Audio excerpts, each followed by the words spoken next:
Welcome everyone to Gateway of Chuva. I'm here with some of my good friends, and we're starting Chapter 9. Chapter 9 in the Tanya, the section dealing with atonement, with repentance. This class, we're going to learn about how to embody, how to channel the state of actually kissing God.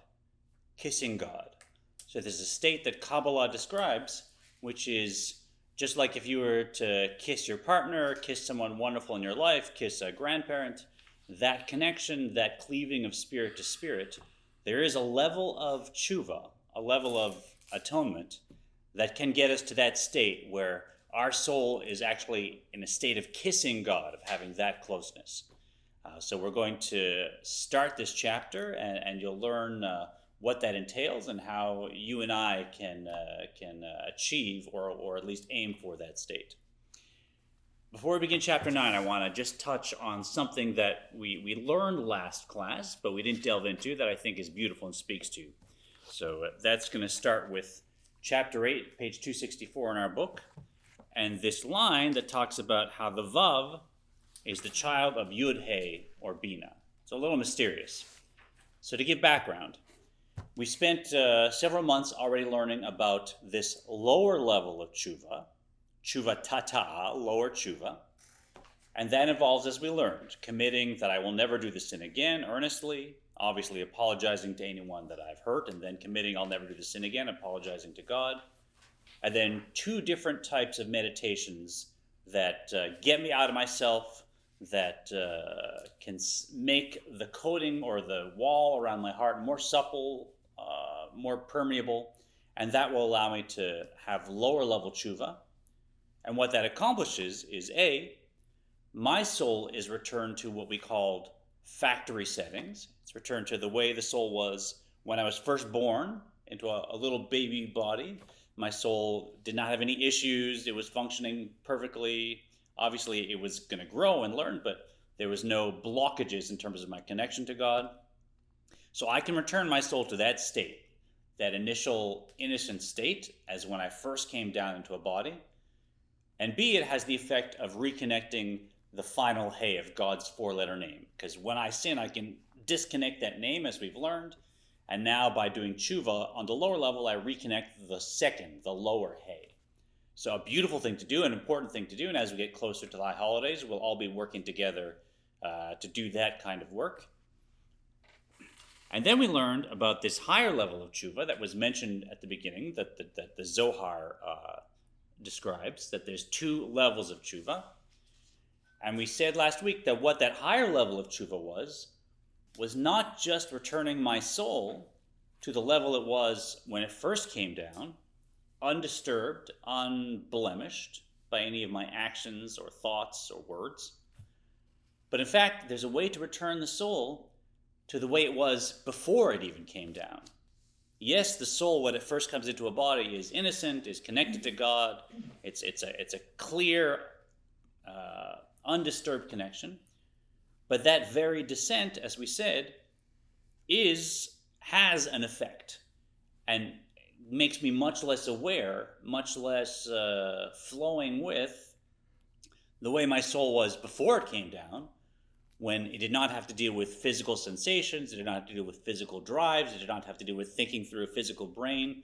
It was just pure soul intellect, pure soul emotion, pure soul awareness, and pure soul recognition and pleasure of what's good and what's right that we've all achieved in the world together. A beautiful state. So once you're in a body, that's something that's very difficult to achieve. It's a very abstract thing I'm describing, to have the sensitivity of a soul, a disembodied soul, before it comes down. However, in this chapter, we learned that we actually have that state available to us through this technique. And we learned the technique is, and as I said last week, it's important to note, you have to do lower level tshuva first. So if my soul is cut off from its connection with God, if my soul is like a rope that's been severed, then I'm not going to achieve this level of higher level tshuva until I succeed in lower level tshuva. So it is one, then the next. But for someone who has done lower level tshuva, now what we do is we want to reconnect our intellect, our bina, Bina being that aspect of my soul that has intellectual power to analyze, to cogitate. I want to reconnect my level of Bina with God's intellect, which of course we do by learning Torah, but do it with a sense of love and awe that comes from being aware of how infinitely great, how infinitely powerful, transcendent God is in learning Torah. And if I do that, as we said, because Bina is where these emotions start, that will trickle down and will become love and awe that have that same level of surrender to God versus, as we'll see, the natural love and awe that I have. So that's where we are. We're just starting to get into this higher level of tshuva. You won't entirely get it from what I just said, I understand. But I want to talk about how these emotions of love and awe were described at the end of the last chapter, because this is key to understanding the whole characteristic of higher level tshuva and the whole emotional world that comes with that higher level tshuva, that these are generated from my mind's connection to God. Generated from my mind's connection to God, not generated from maybe my natural love for God or anything else. So at the end of chapter 8, the Alter Rebbe was talking about tshuva ilah means engaging in study of the Torah in awe and love of the Holy One, blessed be God. So that is how we do this higher level tshuva. And then he says, De'ihu ben yudhe bina v'chulu. And Rick, you want to read that for this? For this letter Vav is the child of, I read this last time, Yehuda or Bina. Good. This one has your name on it. That's really funny. I read the exact same letter as last time. We didn't go so deep into it, so let's look at what's going on. I'll bring out my, this is on screen. Well, we may use a slide if you're online watching after. What's he saying? Right? He says, this letter Vav is the child of Yud, He, or Bina. So in the four-letter name of God, it's a Yud and a He and a Vav and a He. The Vav is the emotions. There's 6 of them. Vav is the number 6, and there's 6 emotions. Chesed, Gevurah, Tiferet, Netzach, Hod, Yesod. We're talking just about the first 2, Chesed and Gevurah, because the others flow out of that. Right. So if I'm learning Torah, just intellectually, that's not going to get to higher level tshuva. That's just an intellectual exercise. It connects me to God. But if I'm learning with a sense of, wow, this is my way of connecting to the infinite, of getting past the whole world, getting past myself. God's given me this opportunity. It's like if the President of the United States called me on the phone and I'm holding the phone, I have a sense of awe, right? Wow, I want to be at my best. How do I address the President? What should I say? What might the person want from me, right? I'm having that conversation with a sense of love and awe, let's say, because this is an important, great person.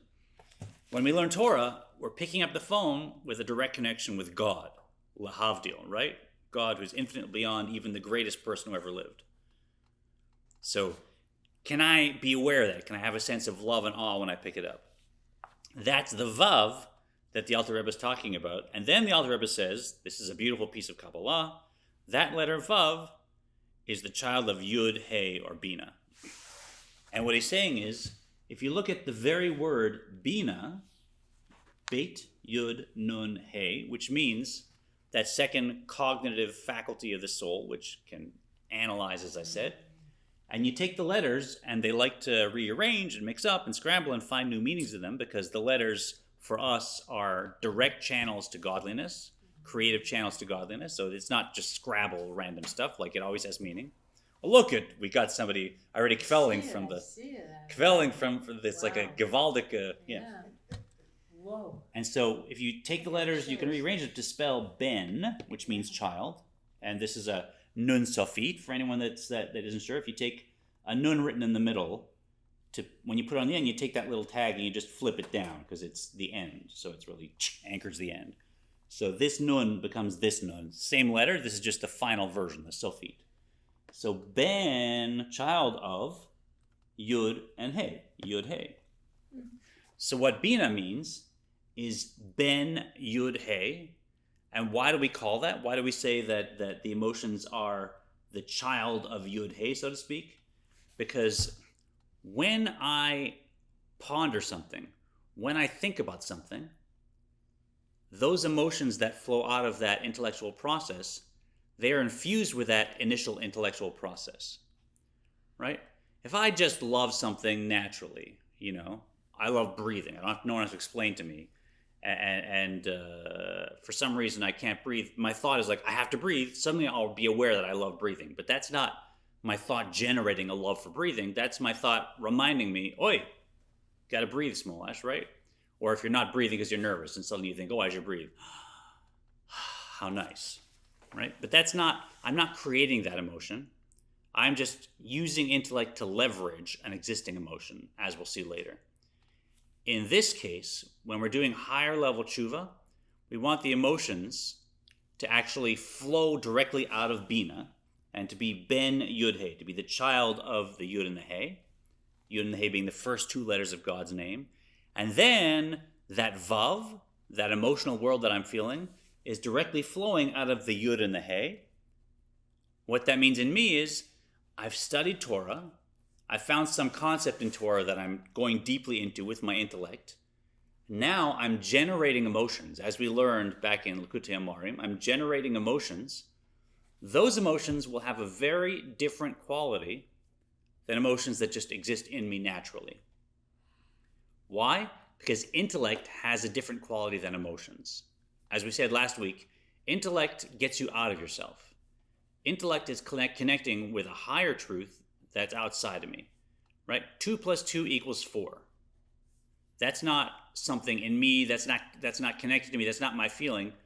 2 + 2 just does equal 4. And when you're a child and you figure that out and you learn that, your mind is actually going outside of yourself, connecting with a truth that has nothing to do with you. So you're surrendering to that truth in your intellect. When I have a feeling about something, as we said, that always relates to me. My feeling is I like pizza, right? I dislike X. And so an emotion is naturally self-centered because it has to do with what I feel about something.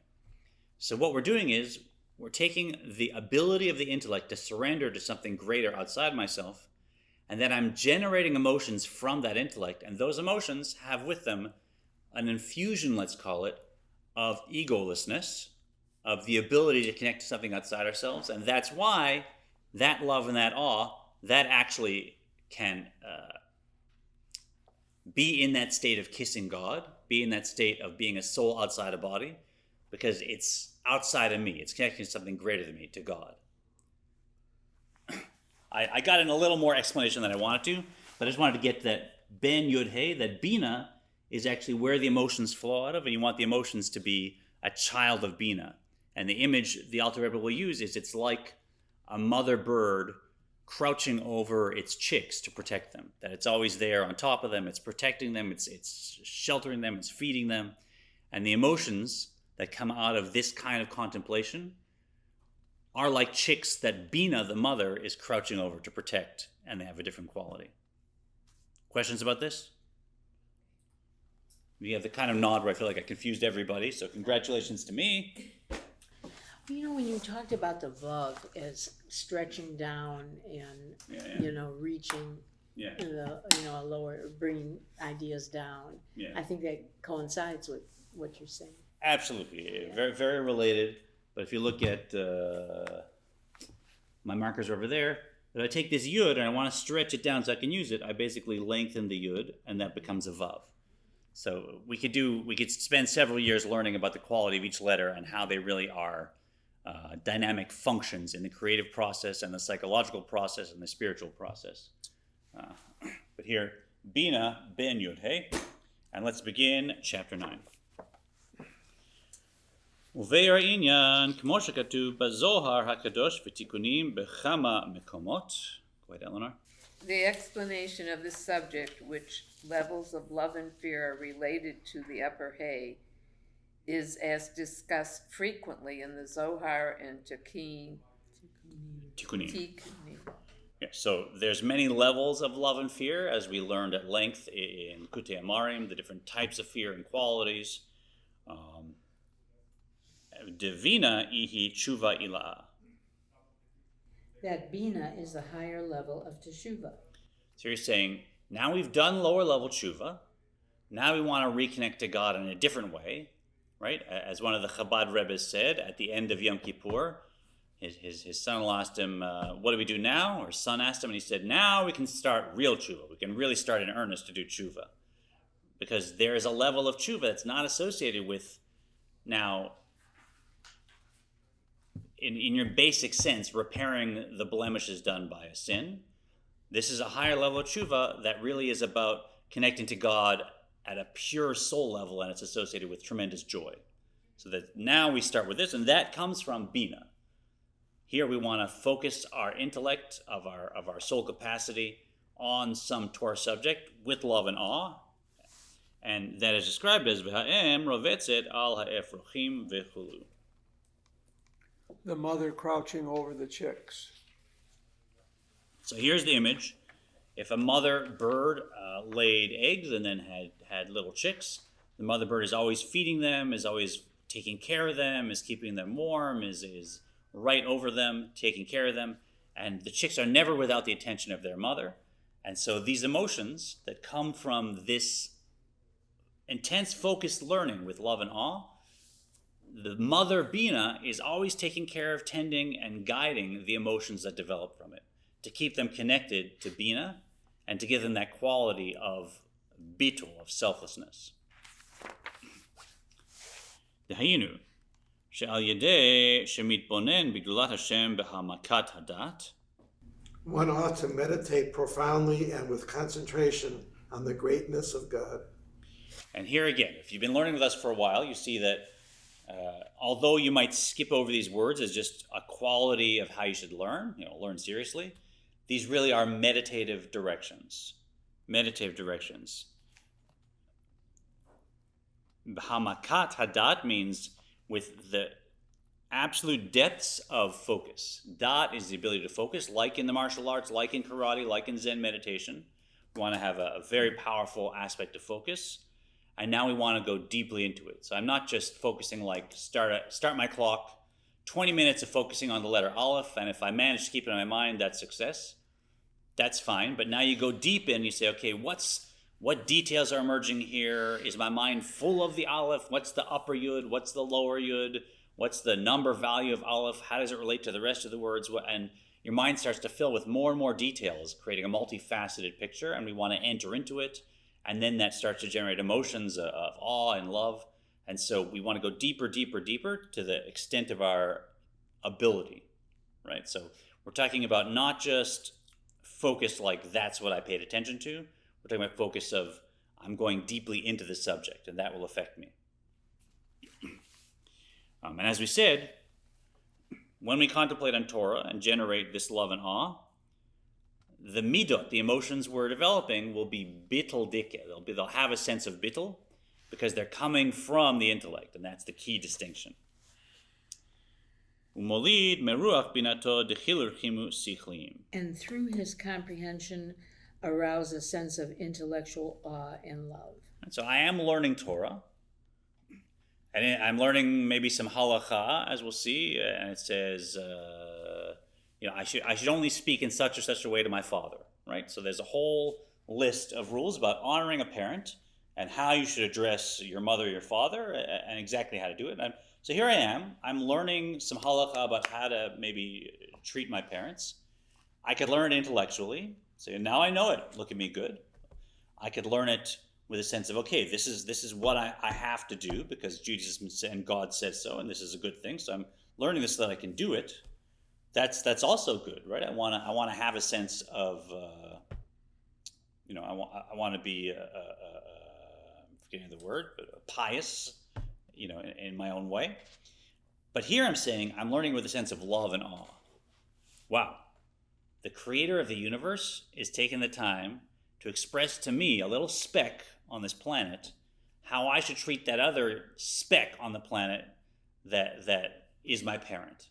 And God's taking time to do this in such detail, and God is watching and cares. And I should have a sense that, wow, if this really matters, and now I'm being held accountable, and there's great good that happens if I do this well, and there's negative that happens, I'm actually affecting God and maybe disconnecting, God forbid, a letter in God's name if I do it poorly. And focus on it, on how profound and magnificent this is, that I'm relating to God through the Torah. It's God's own intellect. And if that fills me with a love to do the thing and an awe to make sure I do it correctly, now I'm touching this state that the Alter Rebbe is talking about, right? But it takes that. You want to be learning Torah, because that's God's chokhmah, as we'll see, but learning it in a way that generates my own emotions so that my whole being flows with it. Is that kind of clear? I think the whole parsha, the Chukotai, brings that, right? Yeah. I mean, It's- everywhere, but as The we'll see, accountability and Yeah, the love of God, it just puts that all together. yeah. And here he says it will arouse intellectual love and awe. How? Uvetuv tam vadat. On rational grounds. On rational grounds, right? So how do you describe it? Ki inyan, we'll do one more dan, shenemar le'ava et Hashem elokecha mishum ki chayecha v'gomer. This love is that of the verse, to love the Lord your God, because he is your life, a love based on a reason. So here the Alter Rebbe is saying, what we do want is we want to love God flowing out of an intellectual reason. Freedom of choice. What do you mean? Freedom of choice. You have the freedom of choice to do that, the reason, the ability to reason.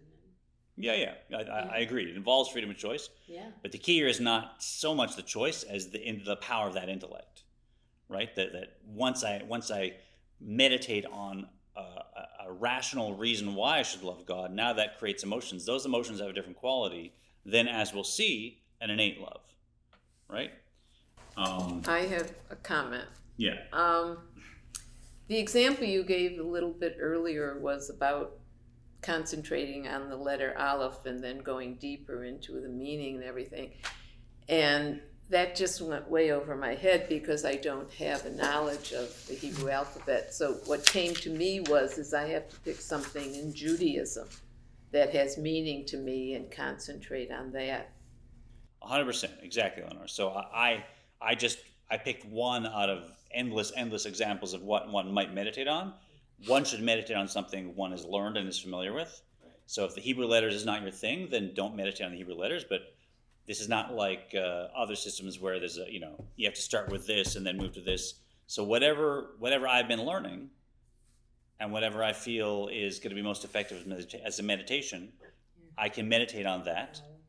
But the important thing is whatever I choose, I try and go as deeply as I can. Right. And maybe somebody that has been learning in yeshiva for 45 years is going to go much deeper because they have all the commentaries and all the background and life experience. Okay, but I'm not them. I'm not intended to go that level of complexity. I'm me.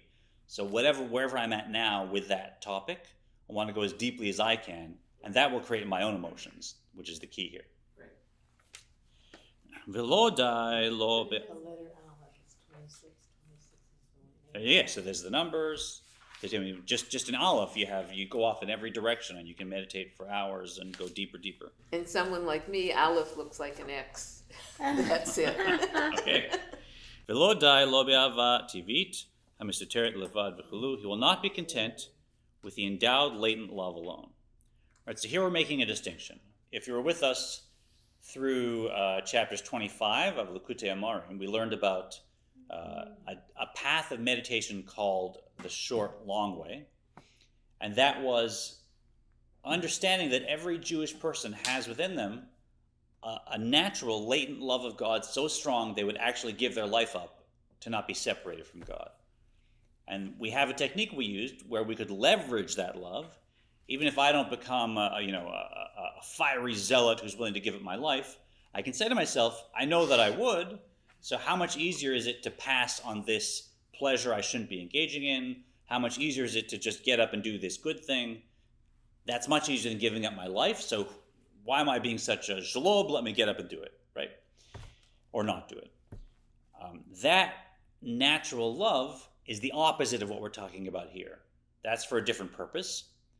But that natural love is who I am. That is my identity. That is a me, right?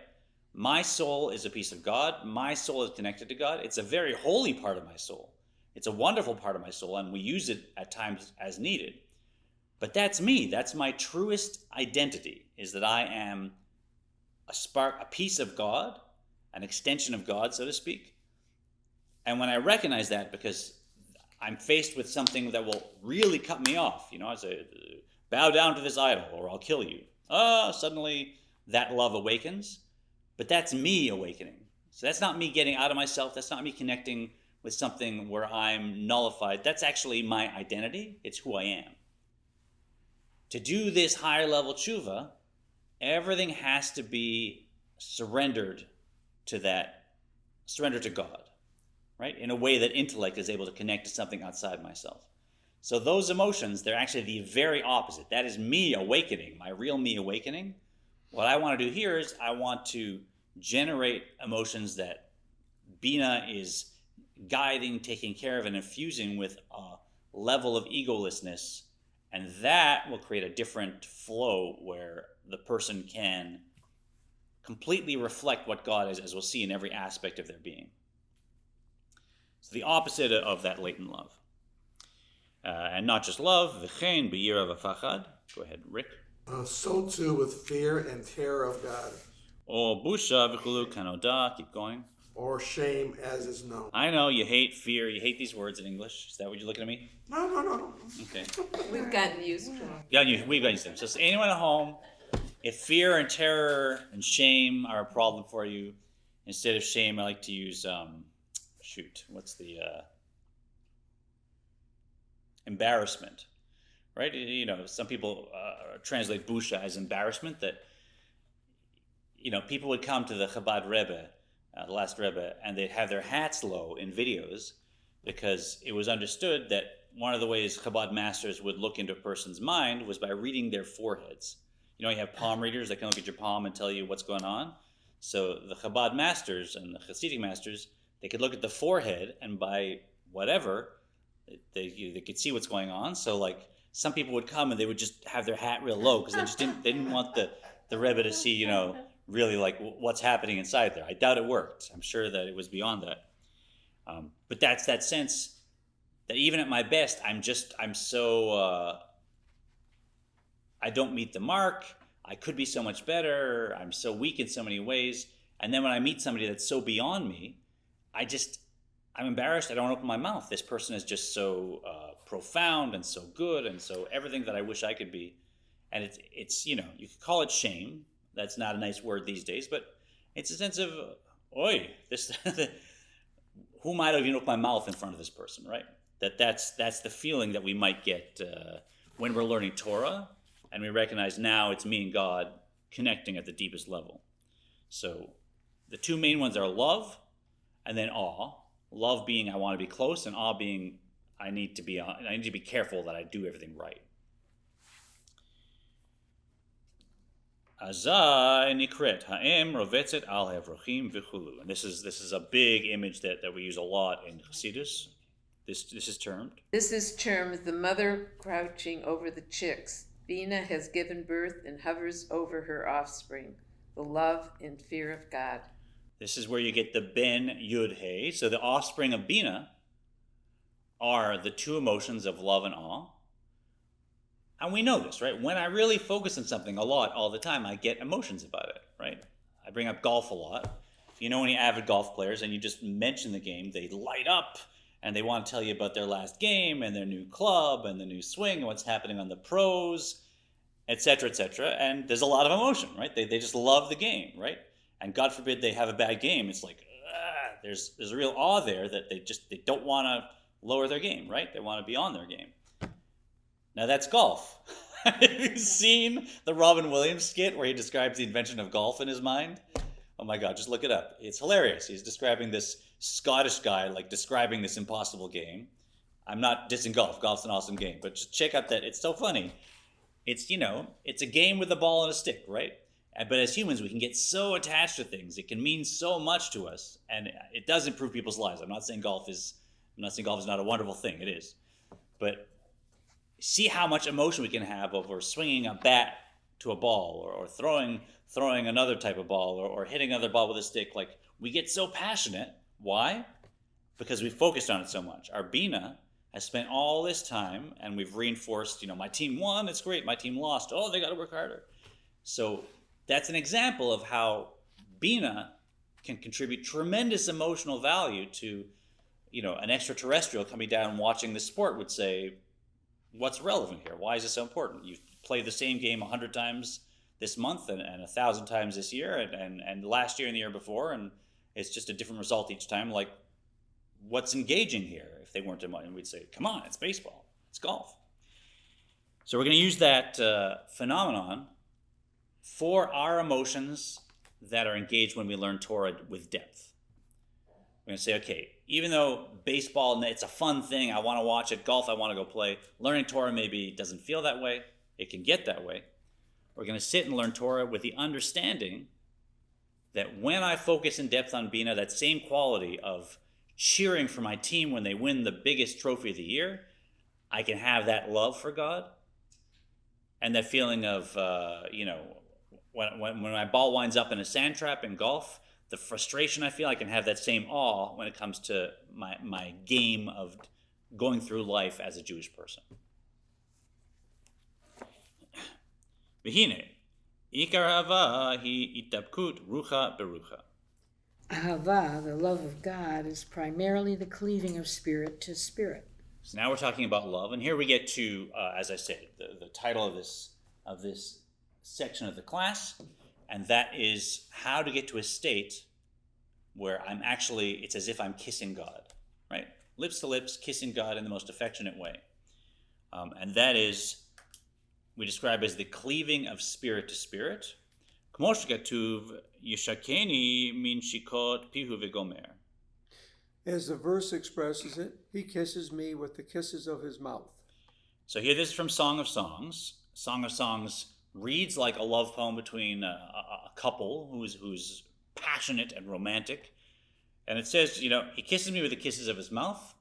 What else is it talking about? It's this couple, this man and this woman, kissing passionately, and they're exchanging breath, and they're close, and their souls are merging at that moment in different ways.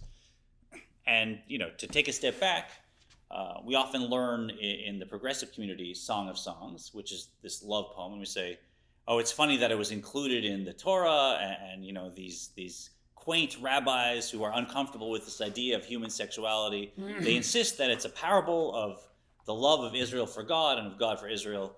Isn't that cute that, we can't just accept that it's a love poem, we have to put on top of this. Doesn't even mention God, but somehow this has to be about God and the Jewish people. And let me try and flip that for you, because it's not that, the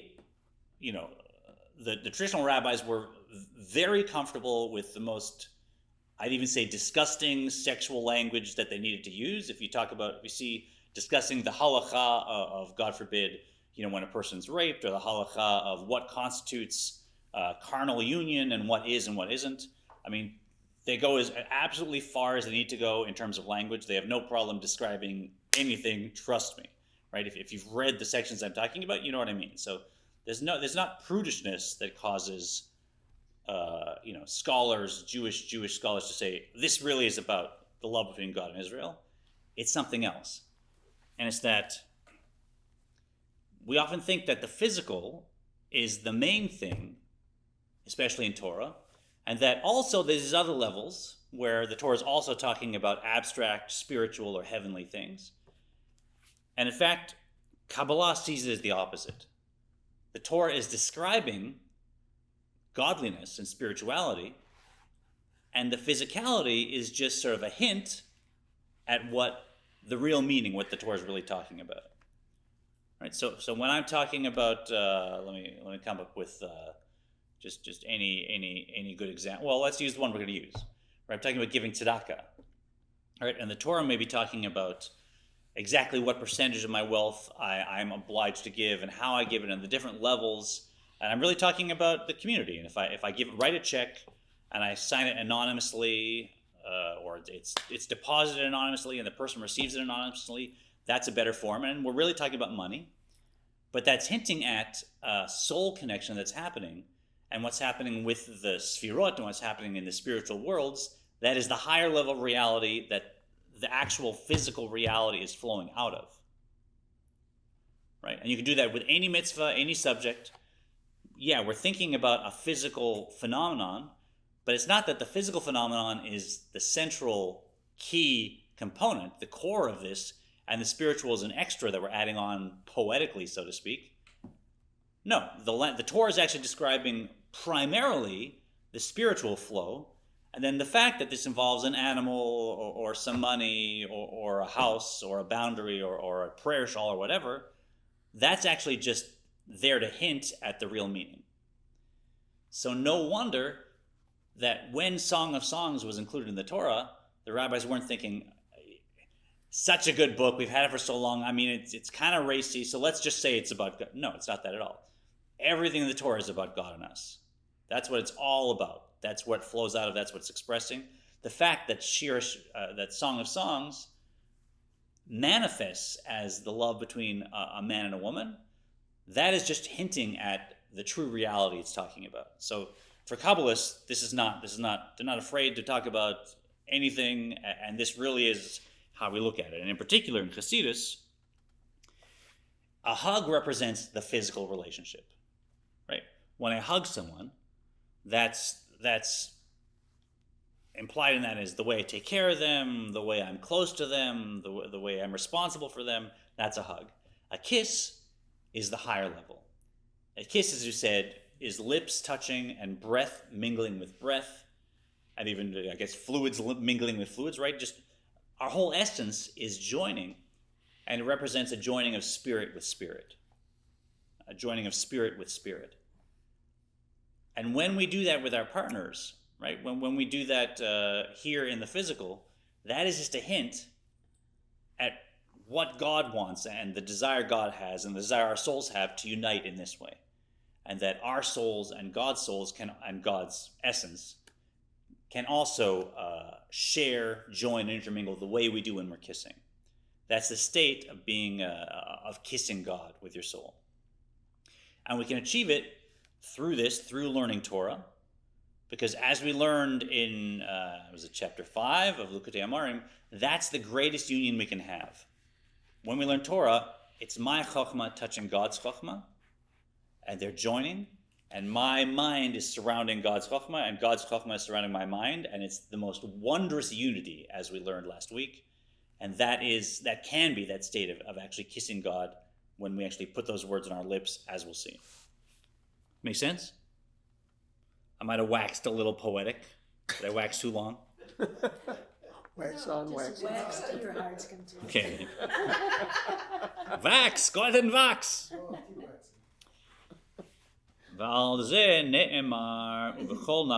With regard.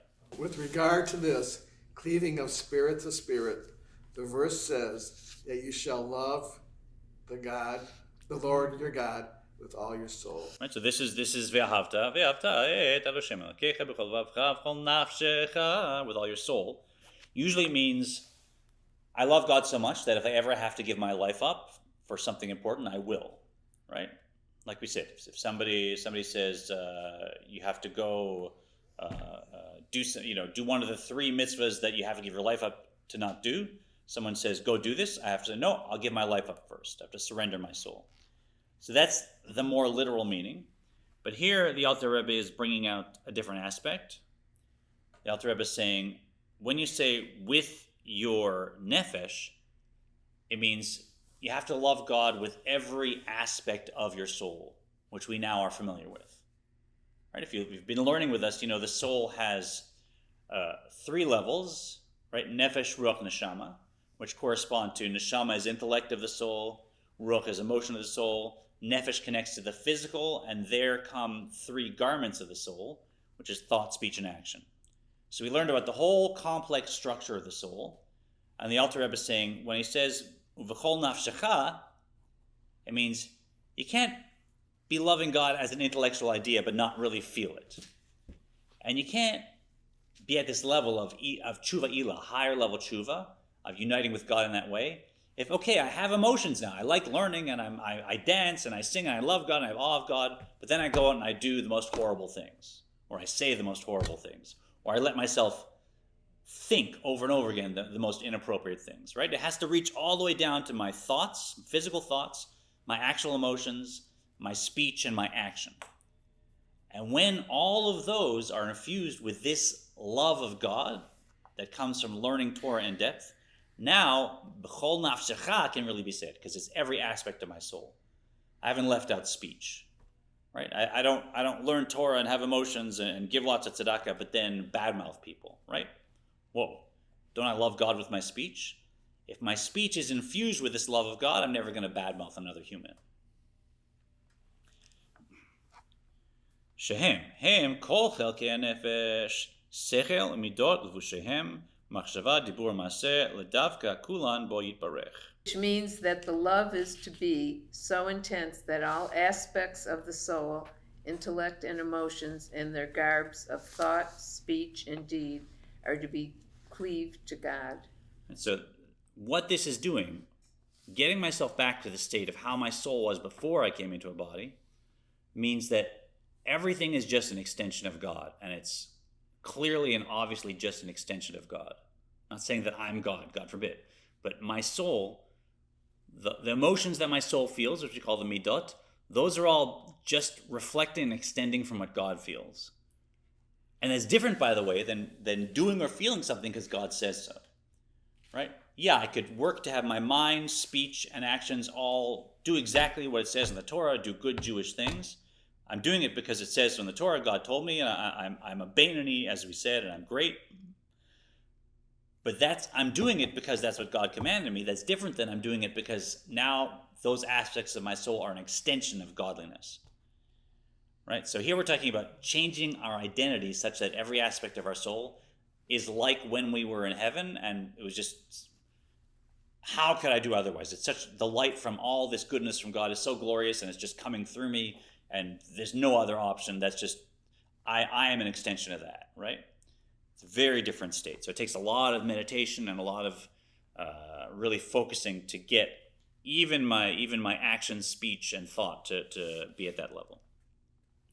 And now we're going to go through a few examples of an emotion that we might feel, of the different garments and the intellect, and what that would look with a particular example. והשכל, בשכלו וחוכמתו יתברך. דהיינו המידות במידותיו יתברך, מה הוא רחום וכו'. This means that man's emotive faculties are to be bound up with his. As he is merciful, so should you be merciful. All right, and look at this quote from the Talmud, from the Jerusalem Talmud. Ma hu rachum v'chulu. So if my emotions, my midot, are bound up with God's and now an extension of God as a result of this process, it's not that the Torah says I should give tzedakah, so I give tzedakah. Well, we're not talking about that at all. Yeah, I'm giving tzedakah, but am I feeling compassion? Am I feeling rachmonus? Am I feeling compassion for the person? I'm just giving tzedakah because I have to. And the reason I should be feeling compassion here is because God is compassionate. Look at the language. Ma hu rachum v'chulu. How he is compassionate. And so if God is compassionate, then just I am also compassionate. There's no other option. Because in this state, my emotions are now an extension of God's emotions. And I am just directly compassionate as a result of God being compassionate. Not because I'm listening to what God says, right? Not because I'm trying to copy what God wants me to do and emulate and be like God. It's just that at this point, I'm in a state of kissing God, and so our souls are merged to the extent that now God's emotions are mine. Please understand, I'm not making claims to be at this level. Anyone that's watching, I know sometimes you teach a class and people make assumptions, so definitely not. I'd love to work towards this. I'm describing what the Alter Rebbe is teaching. Aren't we talking about tzaddik? It's beyond even a tzaddik. Oh, beyond. The difference between a rasha and a tzaddik is less than the difference between a tzaddik who has cleared out their animal soul completely, and a tzaddik that's at the level of chuva ila'ah. That's actually how a tzaddik is able to do repentance, right? I mean, a tzaddik, come Yom Kippur, does not look back at the year and say, I did this. Oh, a tzaddik is a tzaddik.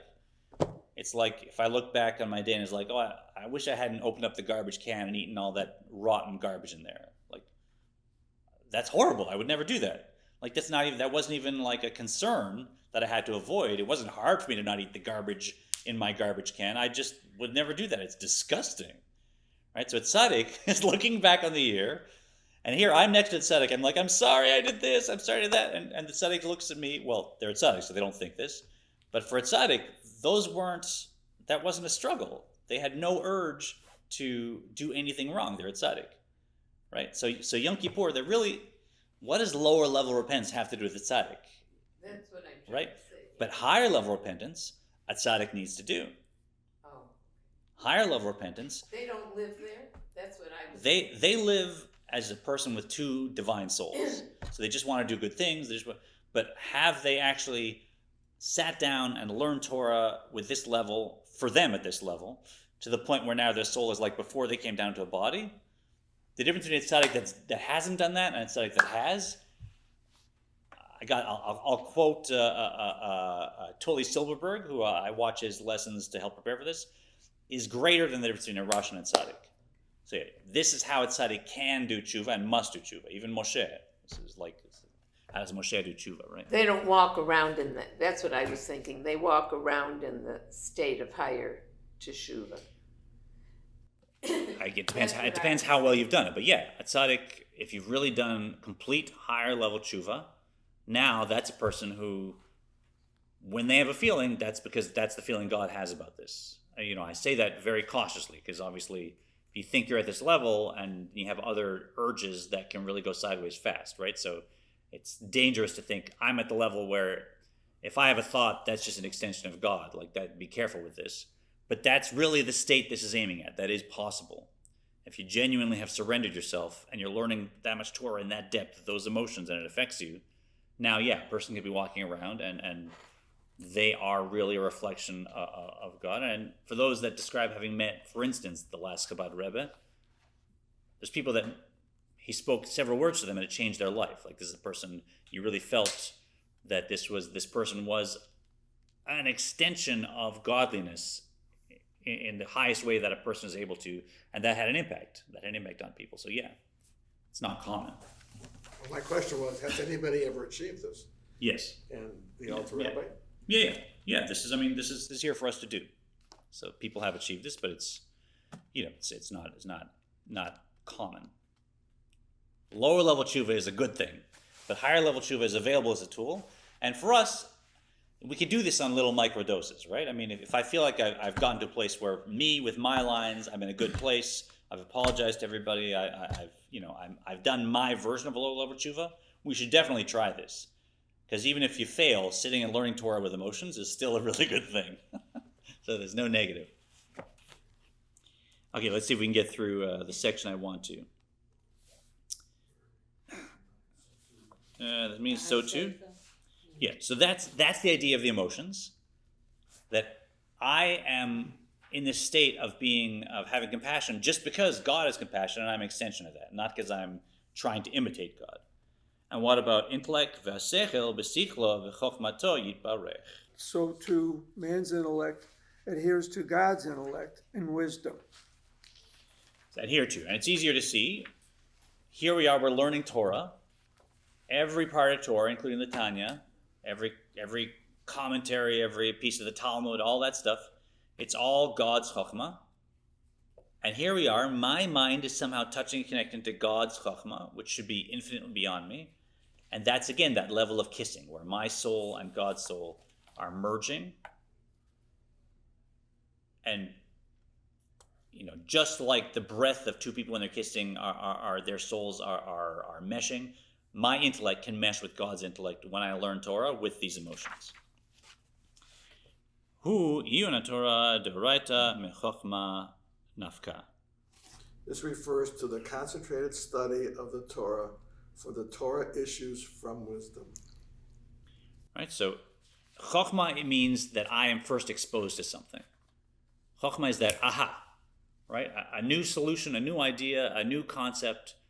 Comes out of nowhere in a flash, and suddenly I'm exposed to something that I wasn't aware of. That initial spark of exposure, that's chokhmah. But now that has to filter down to every part of me, as the Alter Rebbe is saying.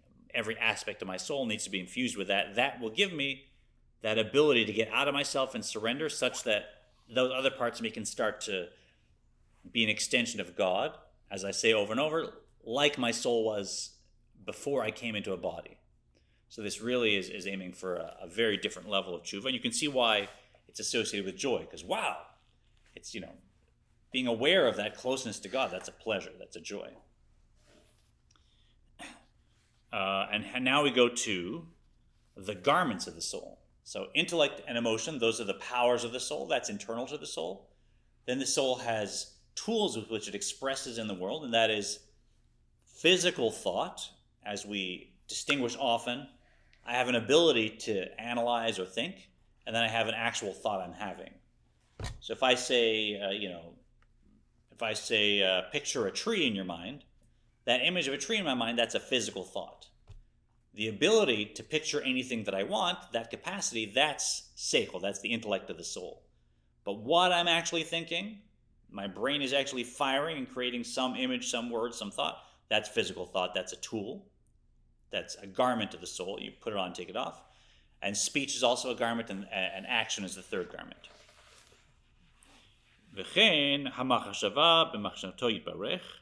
So too is man's thought, to be united with God's. Right, so here we are, we're analyzing Torah, now we have a thought that we focus on. That physical thought can be united with God like a kiss.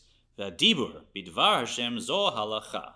And his speech is to be unified with the word of God, which is the halacha.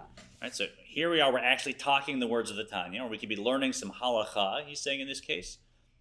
And what's happening, and this is a beautiful image that sometimes I share with B'nai Mitzvah families, it's God's words, which are still one with God. The Torah is completely one with God. There's no separation whatsoever. And those words are actually touching my mouth. I'm speaking these words of Torah. And so what better image is there to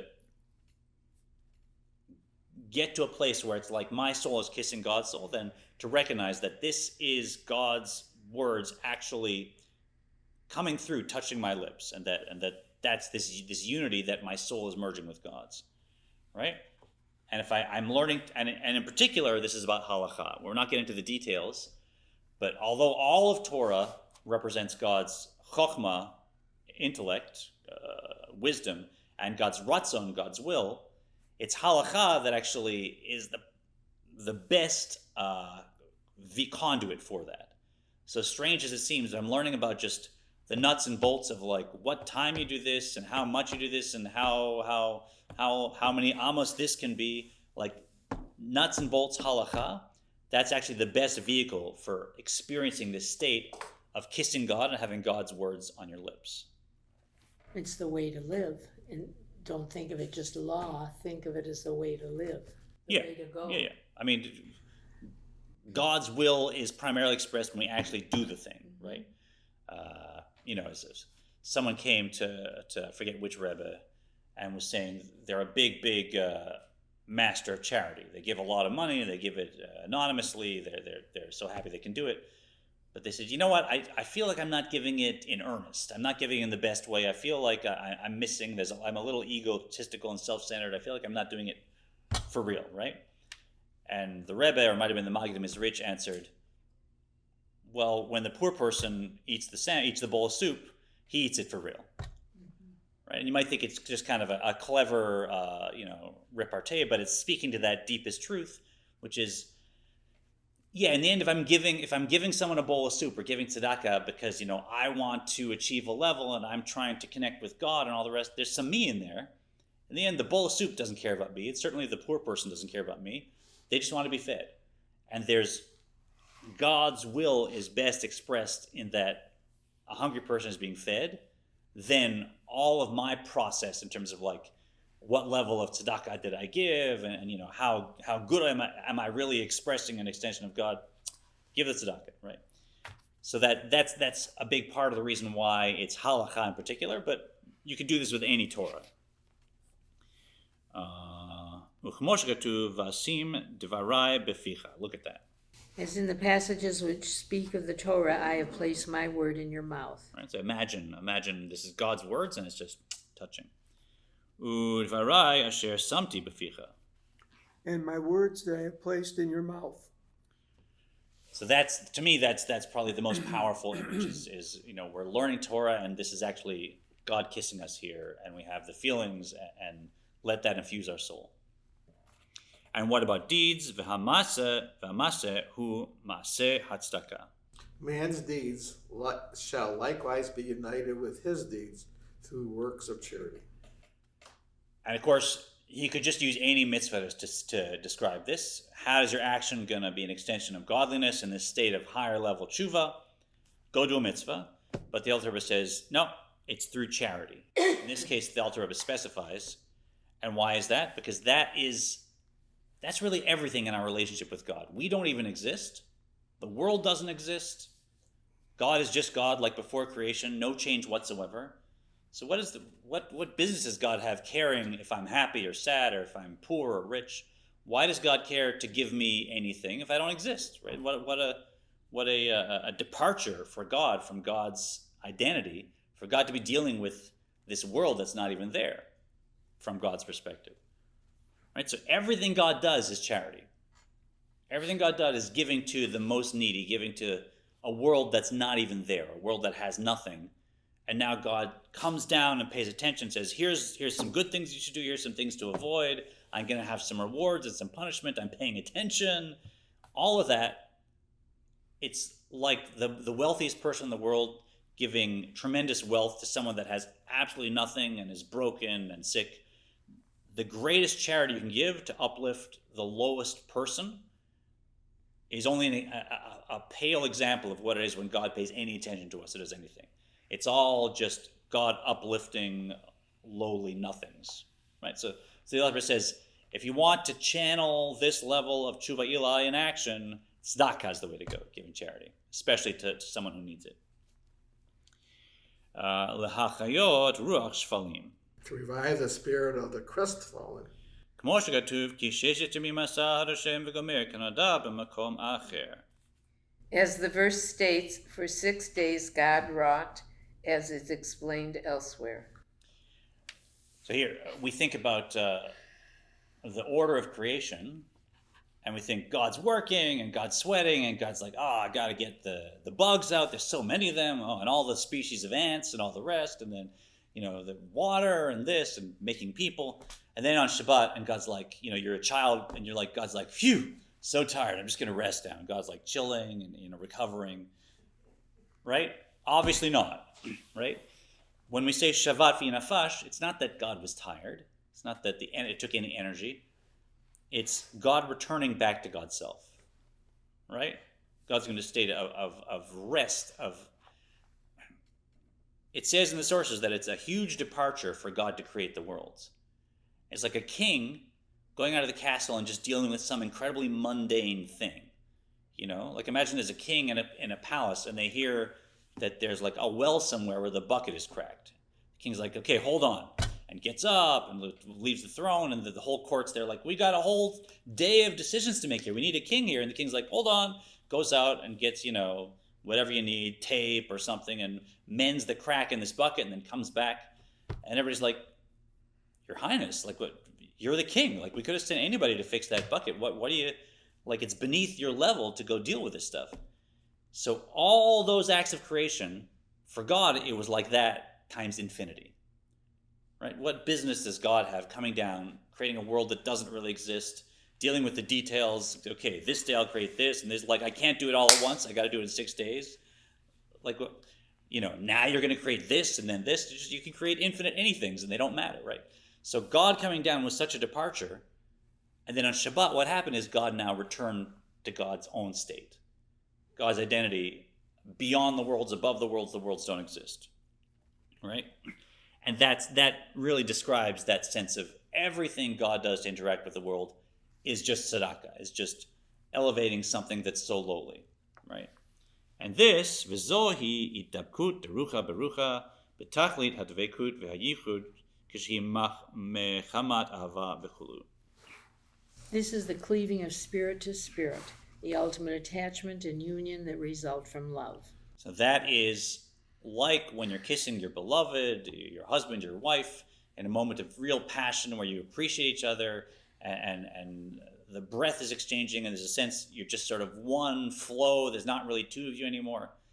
That's the state we can achieve by this technique of higher level chuva, which I say again has to be preceded by lower level chuva. If there's a disconnect, if you're damaged goods, so to speak, temporarily, then you can't have that state of unity like being a soul even before coming to a body. You got to do the lower level first.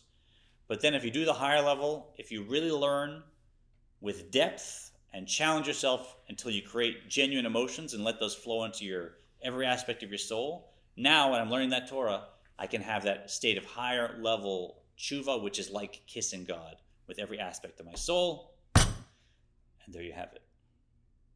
Well, Any questions from me? Yeah. That was easy. And harder to do than to say, right? But you understand the idea? I understand the idea very well. It's impossible to achieve. I don't know how we could possibly do that. Yes. But we can always strive to learn Torah with awe and love. But sometimes it's just learning Torah for Torah's sake. It's difficult, I think. This does not discount, for sure, learning Torah at any time. I'm on Saturday. Right? You're like, yes, I woke up this morning and I missed these prayers and I didn't do the things I'm supposed to do and I made a mistake and I snapped at somebody, for example, right? Okay, now I shouldn't learn Torah because I'm not going to achieve this. Of course, learn Torah all the time. It's always good. And ultimately, whenever I'm learning Torah, I'm connecting with God on the level of Chokhmah. What this allows is that unity that I always achieve when I'm learning Torah, no matter what, filters down into my psyche, my emotions, my thought, speech, and action, such that there's an ability for me to be an extension of God. But yeah, you got to take chuva seriously. So I mean, I'd like us to find ways to engage in this as we get closer to the high holidays. And I'll put in the messenger, I'd like to lead an additional program, let's call it, after the final Nila of Temple Israel, because there's still a few hours before the sun sets. And I kind of like to put these ideas into practice and see if we can get a group of people that will not just do, I'm going to call it sort of extreme fast, you know what I mean? Like instead of fasting for 23 hours, we'll fast for 26, wait till the stars come out to eat. But the whole point of it is... That's how I grew up. Sure, a lot of us. The whole point of it is let's see if we can challenge ourselves, even though this seems like a very lofty, distant goal that maybe is beyond even me if I try hard for a long time. Let's give it a shot. Let's see if we can do lower level tshuva earnestly and then engage in this and see what comes. I mean, there's no harm in trying, certainly. Well, that'd be interesting. Yeah. All right. Thank you for joining us. This is. Oh,